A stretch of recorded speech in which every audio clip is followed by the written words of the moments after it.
vocês?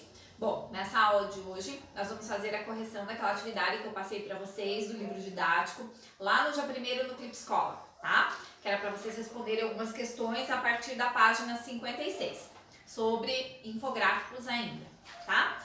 Então vamos lá, página 56.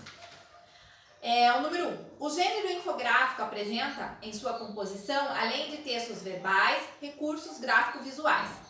No texto que você leu, que recursos gráfico-visuais permitem caracterizá-lo como infográfico. Como eu falei anteriormente, estou me referindo ao infográfico lá da página 50 e 51. Aquele sobre as raças, né, dos animais. Tá, o que ele utiliza?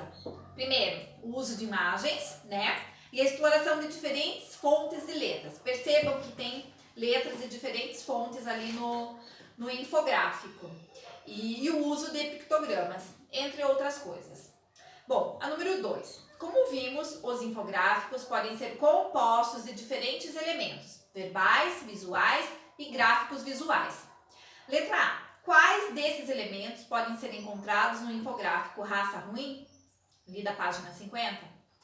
Vamos lá, título principal. Sim, ele tem o título principal. Tem subtítulo, gente? Não tem subtítulo. Tem intertítulos, tem texto de introdução e apresentação, tem textos objetivos com caráter informativo e tem ilustrações e fotografias. O que ele não dispõe aqui, que está aqui como tópico, que nós não precisamos marcar porque não dispõe. Subtítulo, textos subjetivos e textos interativos. O restante, todos esses elementos nós encontramos no infográfico. Tem título principal, tem intertítulo, tem texto de introdução, tem texto objetivo com caráter informativo e tem também ilustrações e fotografias, ok? Letra B. As informações apresentadas nesse infográfico foram coletadas em uma única fonte ou em várias fontes? Como vocês podem observar aqui no texto, né, a referência foram coletadas em várias fontes, ok? Letra C. Há registro dessas fontes? Onde está localizada essa referência no infográfico? Sim, há registro e nós observamos ali essa referência que está localizada na extremidade inferior desse infográfico. Na parte de baixo do infográfico tem a referência das fontes. Letra D. E os créditos? Há menção aos nomes dos autores ou desenvolvedores do infográfico? Se sim, onde estão esses créditos? Sim, há essa informação e também está ali logo abaixo do texto de introdução, ok? A número 3, gente, é uma resposta pessoal, então, né, vocês vão ler e vão fazer através da percepção de vocês, da opinião de vocês. A letra A. E a letra B. Qual das palavras do título recebe um destaque visual? Que efeito de sentido esse recurso produz? Que palavra, gente? A palavra ruim. E o que? Ela desperta curiosidade para a leitura do infográfico, pois contrasta com as raças de cães ilustradas, em geral bastante conhecidas, né? Associadas no senso comum como cães com pedigree, de boa linhagem, de alto preço e de alto preço de mercado, ok? Então essa palavra ruim, ela faz contraste com a ideia de cães com pedigree, que possuem um alto valor no mercado e considerados pelo senso comum de boa linhagem, tá? Número 4. Releia o texto de introdução que aparece abaixo do título infográfico. Aí você vai reler, vamos reler juntos ali. Os cães se parecem cada vez menos com seu ancestral, o lobo. Como isso aconteceu? Com a busca por raças puras, para fixar características desejáveis em pouco tempo. Basta cruzar mãe com filhos ou irmãos com irmãs. E aí que mora o perigo. Quando maior o grau de parentesco, menor a variação genética e cresce o risco de doenças. Veja aqui as mais comuns de cada raça. Letra A. Em sua opinião, as informações que esse texto apresenta são essenciais para a compreensão do infográfico? Justifique sua resposta. Sim, são importantes, são essenciais. Por quê, gente? Porque elas explicam as razões, né, que provocam as doenças nos cães. E nele, os autores contextualizam o tema abordado, ligando o título às demais informações presentes no infográfico. A letra B também, a resposta é pessoal, ou seja, cada um vai fazer a partir da sua percepção. E a número 5. volte ao infográfico e observe os textos verbais sobre as doenças que acometem os cães das diferentes raças abordadas. É possível afirmar que nesses textos há predominância da sequência textual? De qual sequência textual, gente? É descritiva, é argumentativa ou é narrativa? Então, volta lá, dá uma olhadinha e percebe ali que os textos verbais, quando fala das doenças, né, que acometem os cães das diferentes raças abordadas, é possível afirmar que nesse texto há predominância da sequência textual descritiva, né? Está descrevendo. Então, é a primeira ali, descritiva. O número 6. Os recursos visuais nos infográficos são pensados e aplicados com intencionalidade. Letra A. Como as figuras ilustrativas dos animais são organizadas? Ou seja, qual é a disposição delas no infográfico? Essa organização prioriza alguma raça? Então, o infográfico ele está organizado em círculos, né, gente? Por quê? Provavelmente para não priorizar raça nenhuma. Então, o infográfico aqui, organizado em círculos, né? Para não priorizar nenhuma raça. Essa seria a resposta. Letra B. Para orientar a leitura do infográfico, círculos numerados ligam as imagens ilustrativas aos nomes das raças representadas e aos respectivos textos verbais sobre as doenças genéticas de cada raça. Seguir a sequência proposta por essa numeração é essencial para o entendimento do infográfico? Justifique. É essencial seguir essa sequência, gente, numérica? Não. Por quê? Porque cada um dos breves textos descritos ali refere-se a uma raça e a leitura do infográfico não ficará comprometida se o leitor não conseguir seguir essa sequência numérica. Ou seja, eu posso iniciar de qualquer ponto do infográfico que a minha leitura será clara. Número 7. A cada imagem de cão que aparece no infográfico relaciona-se a um texto verbal sobre as doenças específicas que acometem a raça que ele representa. Letra A. O que você observa em relação aos diferentes tamanhos de letras desses breves textos, dos intertítulos e do título? Bom, as letras, gente, dos intertítulos são maiores que as dos breves textos, ok?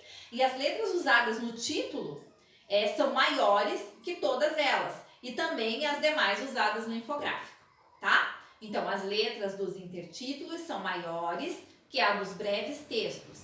E a letra usada no título são maiores que todas elas e também as demais usadas no infográfico.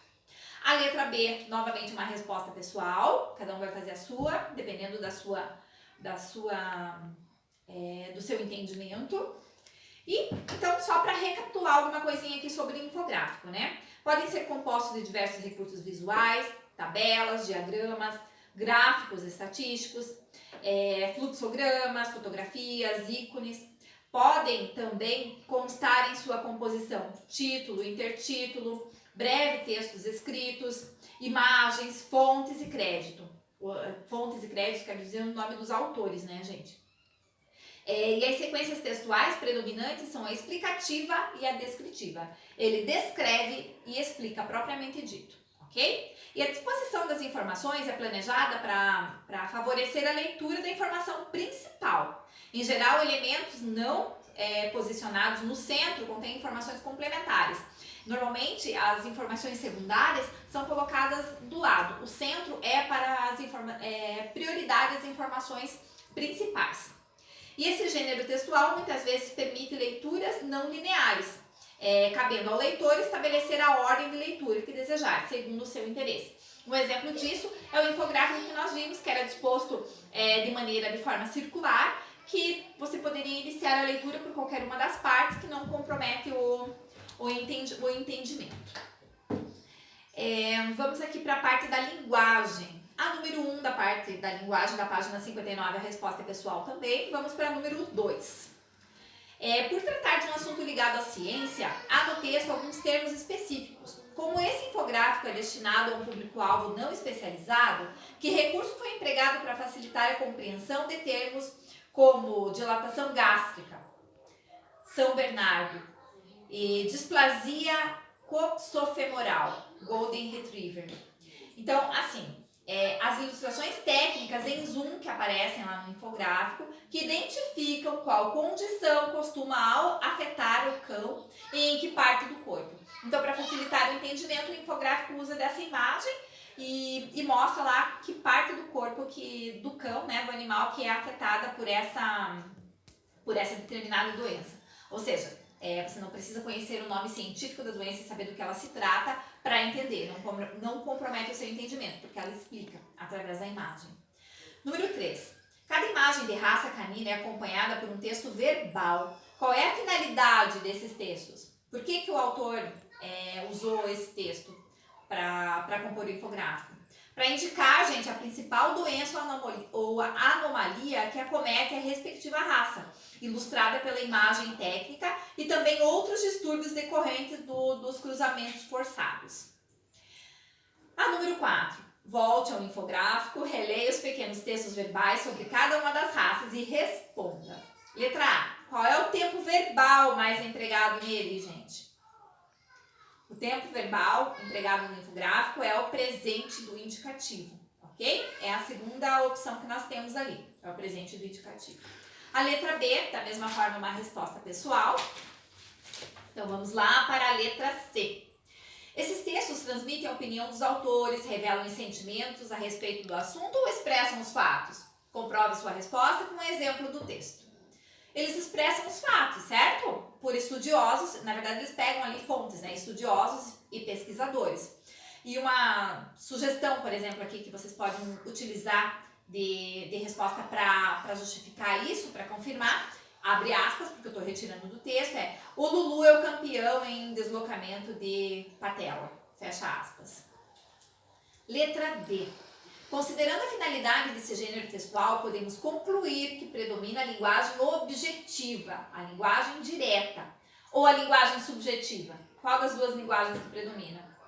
A objetiva, né, gente? Já que a finalidade é transmitir a informação de uma maneira rápida e precisa. Então, a linguagem é a objetiva, a linguagem direta. Número 5. Leia esse trecho sobre a raça Basset-Hound e considere os termos em destaque. Além disso, o macho sofre. Como é baixinho, comprido e pesado, não consegue montar a fêmea e precisa de uma mãozinha do dono. A que cada um desses termos faz referência? Bom, o termo baixinho se refere ao tamanho do animal e precisa de uma mãozinha do dono refere-se ao fato de que o cão macho dessa raça necessita de auxílio do dono para conseguir acasalar. Ok? Letra B. Qual você imagina que seja o principal objetivo do autor desse texto ao fazer essas escolhas linguísticas? Sem dúvida nenhuma, é aproximar-se do leitor, certo? É aproximar-se do leitor. Número 6. Como você observou, o infográfico são usados muitos termos específicos da área de ciências. Sabendo que o público-alvo é formado por leitores não especializados, que recurso é utilizado no próprio texto verbal para explicar o significado de algumas palavras? Dê exemplos. Bom, o uso de parênteses, né, com uma breve explicação do que significa a palavra, e também o uso do traço, seguido de uma definição. Por exemplo, temos ali, abre aspas, porque eu estou retirando do texto. A anca mais baixa que a cernelha, ponto mais alto das costas. Pastor alemão. Hidrocefalia, o aumento dos fluidos no cérebro. Chihuahua, deslocamento da patela, a rótula. Lulu da Pomerânia. Ou seja, ele usa parênteses ali para dizer do que se trata. Ok? Então, somente recapitulando aqui, gente, o infográfico são ilustrações que transmitem informações rapidamente e com precisão. A riqueza de detalhes tem a intenção de representá-los como são na realidade. Nos textos verbais, predominam os verbos no presente do indicativo. Tá? Então, por hoje é só. Até a próxima.